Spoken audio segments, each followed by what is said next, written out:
제가 예전에 청년부 사역을 할 때 고등부, 고3 아이들이 청년부에 올라가기 전에 꼭 이 질문을 했었습니다. 너희들은 왜 교회 다니니? 라는 질문을 꼭 했는데, 그러면 그 친구들이 항상 이런 대답들을 했습니다. 가기 싫은데 부모님이 강제로 다니게 한다 라는 말도 들었고, 친구 만나서 재밌게 놀려고 교회 온다고 하는 친구도 있었고, 하나님을 예배하기 위해서 교회에 온다고 하는 친구도 있었습니다. 근데 많은 학생들이 고민을 하지 않고 교회 왜 다니지 고민을 하지 않은 많은 친구들이 이렇게 대답을 했습니다. I don't know. 모르겠습니다. 너무나 당연한 질문인 것 같지만 이 시간 자기 자신에게 질문해 보시기 바랍니다. 나는 왜 교회에 다니는가? 주님을 따르는 것에 있어서도 각 사람마다 다른 이유가 있는 것을 보게 됩니다. 이 앞부분의 내용은 어떤 부분입니까? 마가복음 8장 34절 이 앞부분은 베드로의 그리스도 고백이라는 부분이 나옵니다. 사람들은 예수님을 저 사람, 선지자 중 하나 정도로, 즉 훌륭하지만 자기와 인격적 관계가 없는 3인칭으로 불렀습니다. 하지만 베드로와 제자들은 비록 완전하진 않더라도 예수님을 메시아로서 고백을 한 것입니다. 그러니까 단순히 3인칭인 저 사람이 아니라 나의 주님이십니다라고 고백을 한 것이죠. 예수님은 오늘도 똑같은 질문을 우리에게 하십니다. 너희는 나를 누구라 하느냐? 주님은 우리에게 지금 물으십니다. 나는 너에게 누구냐? 여러분, 예수님은 나에게 누구십니까? 이것은 우리에게 너무나 중요한 질문입니다. 예수님은 나와 별 상관이 없는 저 사람입니까? 아니면 나의 구주, 나의 주님이십니까? 많은 사람들은 박지성이라는 선수를 잘 알고 있습니다. 그리고 우리가 정말 그 사람을 찾기 위해서 인터넷만 쳐도 엄청난 기사가 나오죠. 근데 정말 그 사람을 잘 아는 것일까요? 정말 그를 안다면 그도 나를 알아야 합니다. 박지성이 어떻다 저렇다 좋다 싫다 잘한다 못한다 이러쿵저러쿵 떠들어도 그 사람은 나를 모릅니다. 그러므로 나는 그를 정말로 아는 것이 아닌 것이죠. 그 사람에 대해서 아는 것뿐입니다. 만일 박지성 선수를 안다고 주장하여 마음대로 집에 찾아 들어가려고 한다면 우리는 곧 저지를 당하게 될 것입니다. 심한 경우 스토커라 불리며 주거 침입죄로 수갑을 차고 체포되어 감옥에 들어갈 수도 있죠. 그러나 그 가족은 집에 들어간다고 해서 아무런 문제가 되지 않습니다. 인격적인 관계를 갖고 있는 가족이기 때문이죠. 이것이 누구에 대해서 아는 것, knowing about과 진짜로 아는 것, knowing의 차이입니다. 그런데 교회를 다니는 너무도 많은 사람들이 지금 우리가 누군가를 안다고 하는 식으로 예수님을 알고 있다고 말을 합니다. 심지어 구세주라고 머리라고 교회의 머리라고 믿고 있지만 정말로 나를 죄에서 구원하신 주님이시며 하나님의 아들이라는 것을 믿고 살아가는지를 묻지 않습니다. 나는 예수님을 안다고 주장하지만 단지 그분으로 아는 것이지 나의 주님으로 알고 있지 아니라는 것이죠. 베드로가 예수님을 그리스도로 고백했지만 베드로가 고백한 그리스도는 죽을 필요가 없는 영광과 권능만 있는 그리스도였습니다. 그래서 예수님이 인자가 예루살렘에 올라가 고난을 받고 지도자들에게 죽임을 당하고 제3일에 살아나야 한다고 말씀하셨을 때 베드로는 예수님을 붙잡고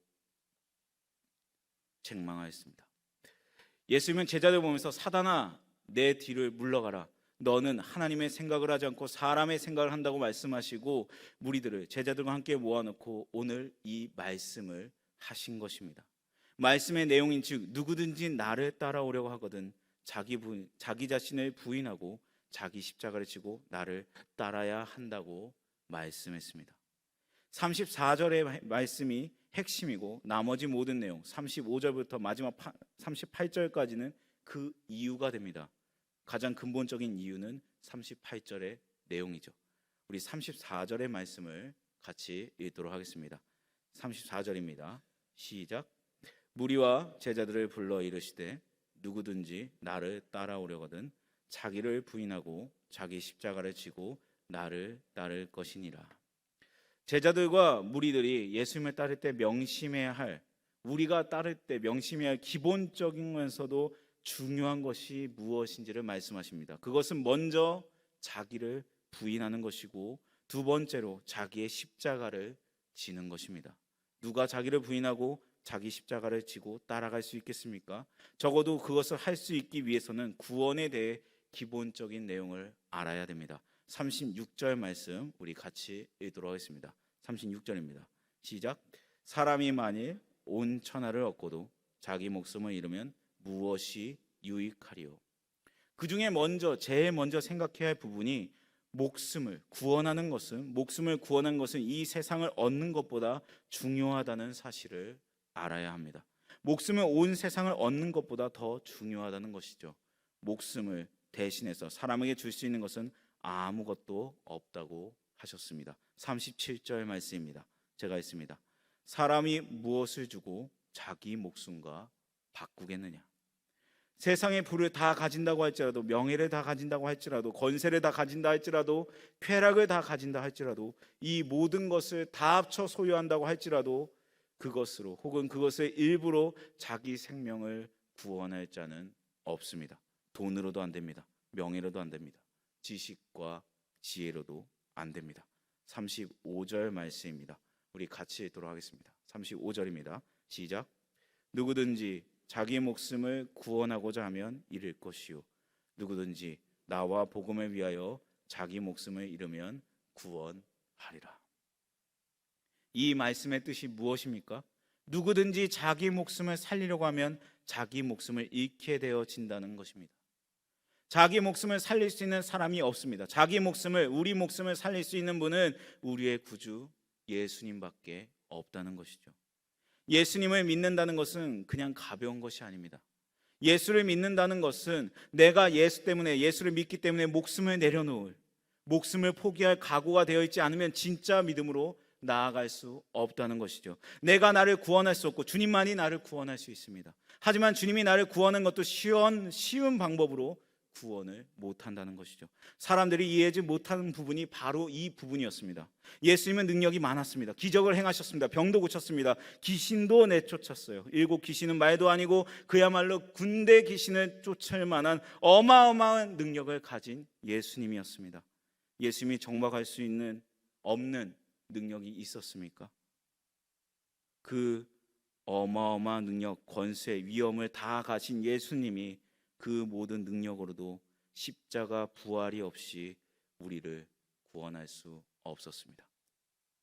예수님이 제자들에게 말씀하실 때 내가 어쩌면 예루살렘에 올라가서 고난을 받고 죽임을 당할지도 몰라.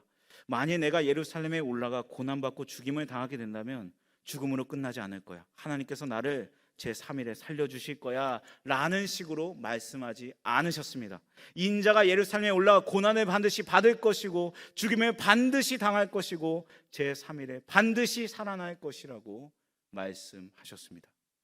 우리 주님마저도 우리를 구원하실 때 십자가의 고통과 죽음 없이 우리를 구원할 수 없다면 그 예수님이 가는 죽음의 길에 동참하는 것이 우리 주님이 요구하는 예수님 따르는 길입니다. 누구든지 나를 따라오려거든 자기 자신을 부인하고 자기 십자가를 지고 나를 따를 것이니라 그렇게 말씀하십니다. 예수님에게 십자가의 의미하고 우리에게도 십자가의 의미, 예수님의 십자가와 우리의 십자가 의미는 같습니다. 수치, 모욕, 멸시, 어리석음, 무능함 그 자체이죠. 예수님이 얼마나 십자가에서 모욕을 당하셨습니까? 평상시에 하나님의 아들이라고 얘기했는데 하나님의 아들이라는 걸 십자가에서 내려옴으로 증명해봐. 십자가에 못 내려오는 거 보니까 하나님의 아들이 아니네 라면서 주변에서 멸시, 모욕을 받았습니다. 그리스도여 십자가에 내려옴으로 그대가 그리스도임을 증명할지어다 라고 주변에 소리를 질렀습니다. 유대인들에게는 십자가는 걸림돌입니다. 이방인들에게 십자가는 야만성의 상징입니다. 구약 성경에 나무에 달린 자는 저주를 받은 자라고 하였기 때문에 당시의 유대인들에게 십자가는 저주의 표시였습니다. 또한 당시에 세계를 지배했던 로마도 십자가 형벌을 가장 수치스럽고 고통스러운 형벌로 생각했기 때문에 로마 시민들에게는 십자가 형벌을 주지 않았습니다. 점령국에서도 아주 극악한 죄인들에게만 십자가 형벌을 내렸습니다. 수없이 많은 사람이 로마의 처형을 받아서 이 언덕 저 언덕에서 비참하게 달려 죽임을 당했습니다. 그 십자가를 지겠다고 우리 주님이 말씀하셨습니다. 주님을 믿고 따라가는 자는 자기 자신을 부인하고 자기의 십자가를 질 각오를 해야 된다고 말씀하셨습니다. 누구든지 나를 따라오려거든 자기를 부인하고 자기 십자가를 지고 나를 따를 것이니라. 자기를 부인하고 자기 십자가를 질 수 있는 사람은 죽을 각오를 한 사람입니다. 죽을 각오를 한 사람은 죽을 각오로 돈을 벌기 위해서 한 것이 아니라, 명예를 위해서 한 것이 아니라 예수님의 가치 때문에, 예수님의 무한한 가치 때문에 하게 된 것이죠. 38절의 말씀을 우리 같이 읽도록 하겠습니다. 38절입니다. 시작. 누구든지 이 음란하고 죄 많은 세대에서 나와 내 말을 부끄러워하면 인자도 아버지의 영광으로 거룩한 천사들과 함께 올 때에 그 사람을 부끄러워하리라. 그래서 오늘 38절, 35절에 누구든지 나와 복음을 위하여 자기 목숨을 잃으면 구원하리라, 이 말씀과 38절에 나와 내 말을 부끄러워하면 이라는 말씀은 연결되어 있습니다. 이 두 말씀은 정반대입니다. 예수님과 복음을 위하여 목숨을 잃을 각오를 한 사람은 주님을 부끄러워하지 않습니다. 주님을 자랑합니다. 주님을 선전합니다. 주님 때문에 당하는 불이익을 영광으로 생각합니다. 핍박을 특권으로 생각합니다. 핍박받을 때 감격과 눈물이 납니다. 내가 마침내 주님을 위하여 고난을 받다니, 내가 주님 때문에 면박을 당하다니 주여 무슨 영광입니까? 주님을 자랑하는 사람이 그렇게 합니다. 그러나 주님을 부끄러워하는 사람은 주님 말을 입 밖에도 내지 못할 것입니다. 자기를 부인하고 자기 십자가를 지라는 주님의 말씀은 오늘날 예수님을 쫓는 우리에게도 가장 기본적이면서도 중요한 말씀입니다. 그런데 무엇보다도 먼저 알아야 할 것은, 자기를 부인하고 십자가를 지는 것은 어느 특별한 사람에게 해당되는 것이 아니라는 말씀이죠. 교회에서 여러 가지 직분을 맡은 봉사자들에만 해당되는 것이 아니라, 지금 말씀을 전하는 저에게만 해당되는 것이 아니라, 오늘 본문에 보면 34절에 누구든지, 36절 37절에 사람이, 38절에 누구든지 등으로 표현되고 있다는 것입니다. 그렇기 때문에 우리 모두가 주님을 섬기고 주님을 따를 때 기본적으로 가장 중요한 일은 먼저 자기 자신을 부인하는 것입니다. 예수님을 인정하니까 자기를 부인하게 되는 것이죠. 예수님이 십자가의 길을 가니까 자기를 부인하고 십자가를 지고 가는 것입니다. 십자가는 무엇입니까? 자기 부인의 실체입니다. 자기 부인의 물증입니다. 나는 죽어 마땅하기에 내 생명의 가치가 없고, 나는 죽어 마땅하기에 내 생명에 대한 애착이 없고, 부에 대한 애착이 없고, 어떤 것에 대한 애착이 없다. 그러니 기꺼이 내가 나의 십자가를 지고 사형장으로 가겠노라. 그게 십자가입니다. 마가복음에 보시면 다른 단어가 16번 나옵니다. 마가복음이 16장으로 되어 있는데, 예수님의 따른다는 단어가 책의 분량으로 보면 가장 많이 나오는 것이 바로 마가복음입니다. 놀랍게도 예수님을 따르는 사람들이 여러 종류가 있는데, 여러 종류 중에서 놀라운 사실은 예수님이 요구한 대로 따라온 사람보다 예수님이 요구한 것과는 정반대로 그냥 무작정 따라온 사람들이 많았다는 것이죠. 무리들이 예수님을 많이 따랐습니다. 마가복음을 통해서 우리는 너무나 잘 알고 있죠.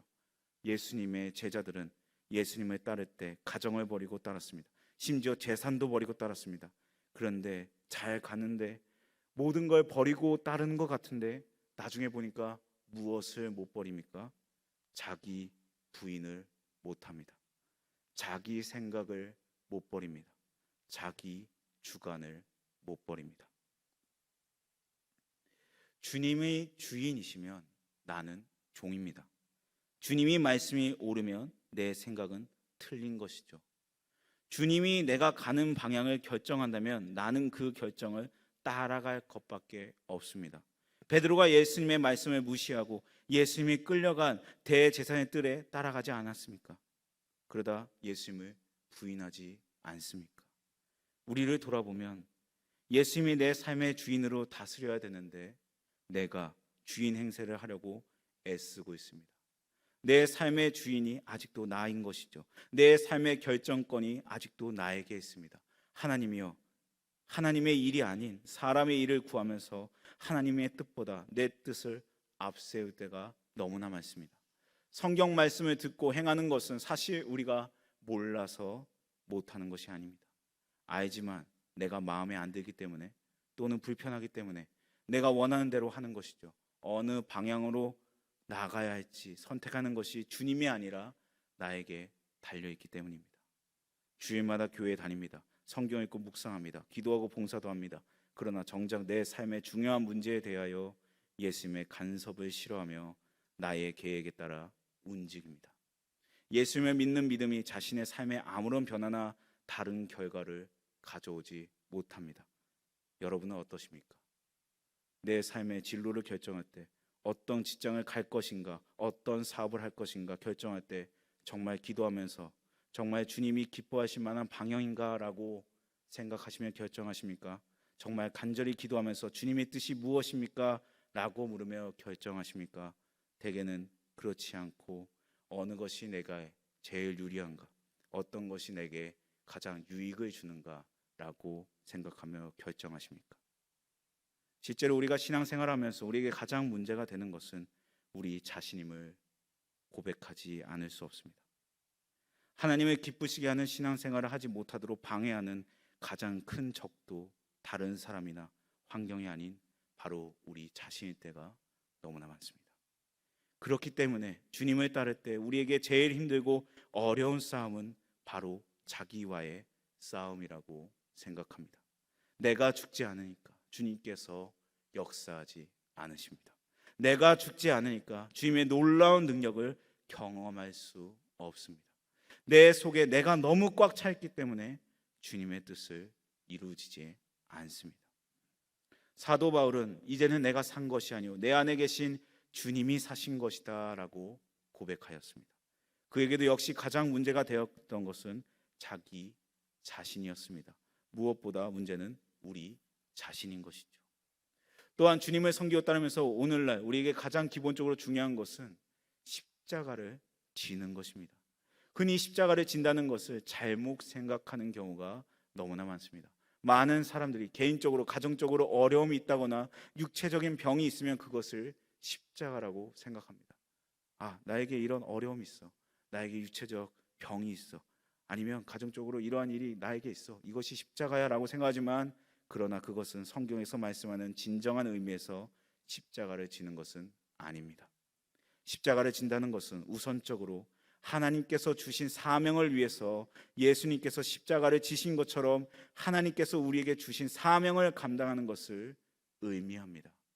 그렇기 때문에 어떤 의미에서 십자가를 진다는 것은 하나님께서 자신에게 주신 사명을 감당하기 위해서 자기 자신이 스스로 어려움을 자원하는 것을 의미합니다. 예를 들어 허드슨 테일러를 보면 그는 중국에 선교사로 가는 준비 기간 동안에 그곳 생활에 적응을 위해서 매일 사과 조금과 빵 한 덩어리만 먹었다고 합니다. 그래서 영양실조가 걸렸고 나중에는 악성 열병으로 고생했다고 합니다. 중국에 들어가서는 중국 사람과 같이 모습을 하기 위해서 머리에 염색을 하다가 실명 위기에까지 이르렀다고 합니다. 십자가를 진다는 것은 바로 이런 것을 의미합니다. 하나님께서 자기의 주어진 사명을 감당하기 위해서 스스로 어려움과 고난과 희생을 자원하는 것이죠. 우리는 일반적으로 자기가 스스로 챙겨야 자신의 삶이 행복해진다고 생각하지만 성경은 그렇게 말씀하지 않습니다. 성경은 자신을 부인하고 십자가를 질 때 진정 행복한 삶을 누린다고 말씀합니다. 또한 그렇게 하는 것이 사람들이 보기에는 인생의 가치를 잃어버린 것 같지만 진정한 생명을 얻는 길이라고 말씀하고 있습니다. 우리는 세상의 명예와 부귀와 권세를 얻으면 행복해진다고 생각하는데 성경은 그렇게 말씀하지 않습니다. 실제로도 죽음의 위기에서 세상의 명예와 권세와 부귀가 무슨 소용이 있겠습니까? 여기에서 우리가 생각해 보아야 할 것은 자기를 부인하고 자기 십자가를 지고 나를 따른다는 말이 원어로 보면 현재형으로 쓰여 있다는 것입니다. 헬라에서 현재형은 계속되는 동작을 의미할 때 쓰이는 어법입니다. 즉 자기를 부인하고 자기 십자가를 지는 것은 어느 한순간에만 행하는 것이 아니라 계속해서 해야 하는 것입니다. 매일매일 빠짐없이 우리의 일생을 살아가면서 계속해야 하는 것이 자기를 부인하고 자기 십자가를 지고 살아가는 것입니다. 우리 자신의 신앙을 돌아본다면 과연 나는 예수님 때문에 손해볼 각오를 하고 있는가? 나는 예수님 때문에 불이익 당할 각오를 하고 있는가? 나는 예수님 때문에 심지어 내가 가진 것 주님께 내려놓으라면 당장이라도 내려놓을 각오로 준비가 되어 있는가? 중요한 순간순간에 나를 내려놓아야 되는 상황이 있습니다. 우리 34절 말씀 다 같이 다시 한번 읽도록 하겠습니다. 34절 말씀입니다. 시작. 무리와 제자들 불러 이르시되 누구든지 나를 따라오려거든 자기를 부인하고 자기 십자가를 지고 나를 따를 것이니라. 주님께서는 우리 모두가 주님을 따를 때 세상의 원리와는 다르게 자기를 부인하고 자기의 십자가를 지라고 명령하십니다. 왜냐하면 그것이 진정한 생명과 만족을 누릴 수 있는 길이며 하나님의 능력을 경험하는 길이기 때문입니다. 우리 모든 성도들이 이 가장 기본적으로 가장 중요한 자기를 부인하고 자기 십자가를 지는 신앙생활을 통하여 하나님께서 기뻐하시는 자녀로서의 삶을 살아가는 저와 여러분들이 되길 간절히 소망합니다. 제자들 부르는 가장 첫 번째, 가장 기본적이면서도 가장 중요한 이 명령을 따라 우리의 삶 가운데 자기를 부인하고 십자가를 붙들고 살아가는 삶을 살아가는 우리 모두가 되길 간절히 소망합니다. 기도하겠습니다.